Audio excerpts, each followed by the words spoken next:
Denise Yaghmourian, and I have a studio on Grand Avenue, and I'm going to give you a little tour today.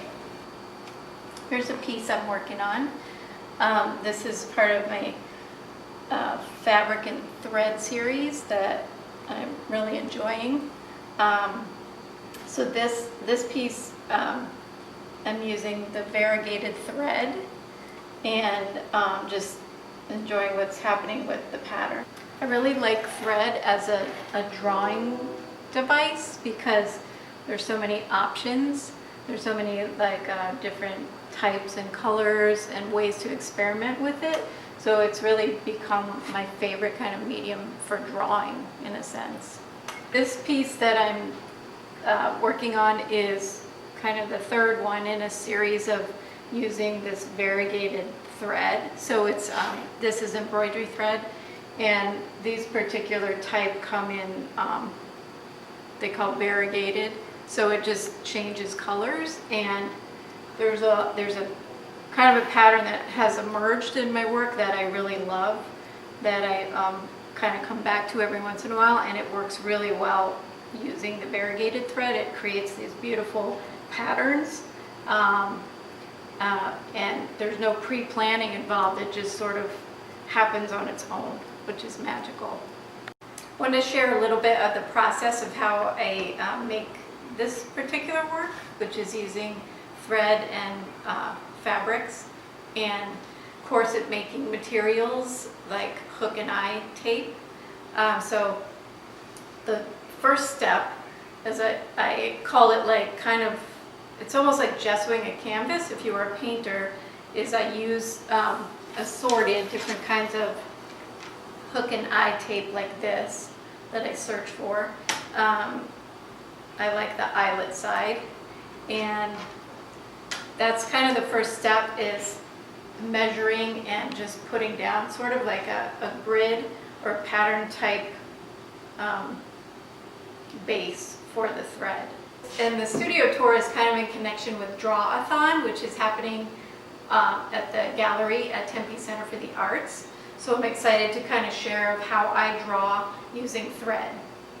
So here's a little example of all the threads that I like to use.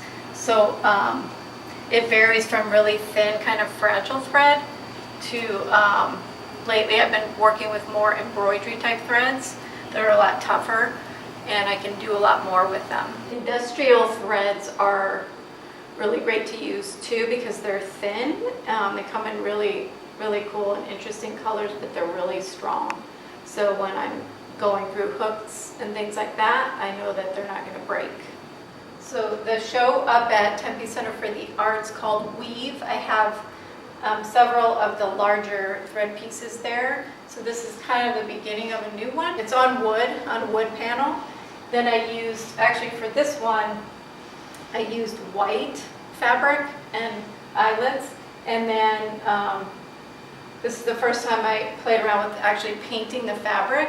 And then I used kind of a burnishing device and scrubbed up all the extra so that it came down to just where the little eyelets are showing their silver. So I really love that effect. This is one of a series of cube forms that I do. So it hangs like this on the wall. And this is an ongoing series too, using the fiber and thread as a drawing device. As you can see, most of them are really grid-like and kind of, to me, they're very like meditative when I'm working on them. So along with painting some of the fabric, I also enjoy staining it. And so this is an example of tea and coffee stained. So this did start off white. And then I have a process that I do where I roll up the fabric and soak it in tea and coffee and get this kind of beautiful, these variations of color like this. So my love for creating these kind of thread pieces started many years back when I was doing, I just did a show of all cubes.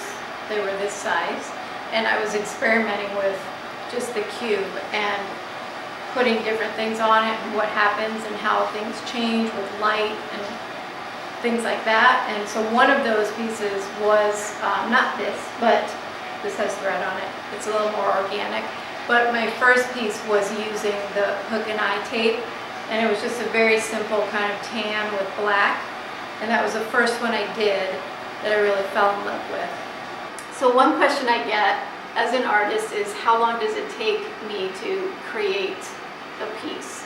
So of course it depends on the size, but also it just depends on, I usually have found that working on more than one piece at a time helps kind of each work creatively. So there's no right answer to that. I have no idea. Some of the bigger ones, actually one took me 5 years until the point where it was finished, and others I can work and work and work. And if I really push it and work full time, I can finish in a month. So it just kind of depends on what's going on with the fabric and what I have, and how the piece is moving along. What I've liked is how when people see this work and then they step closer to it and they ask questions about it and realize that it's comes from materials that were made for binding and restricting and kind of holding your body in a certain way, and then they realize that that's, not using it in that sense. It's kind of the opposite. It's like this freeing up, and then what I've liked lately is these used to be kind of more monochromatic, but now colors coming in and these kind of free, more colorful patterns are forming in the work, and I think that brings another level too of the understanding of what I'm trying to convey in using these certain materials. Another question I get is, do I pre-plan before doing the thread drawing and patterns? And I do not. So what I do is I do pick or choose like the color and the type of thread I want to use, and then I just start with one line and see what happens, and then I just kind of continue, and it's kind of awesome because it really is like the thread is guiding my hand, and the pattern just kind of emerges on its own, and I'm just there kind of watching and helping out, so that's really fun.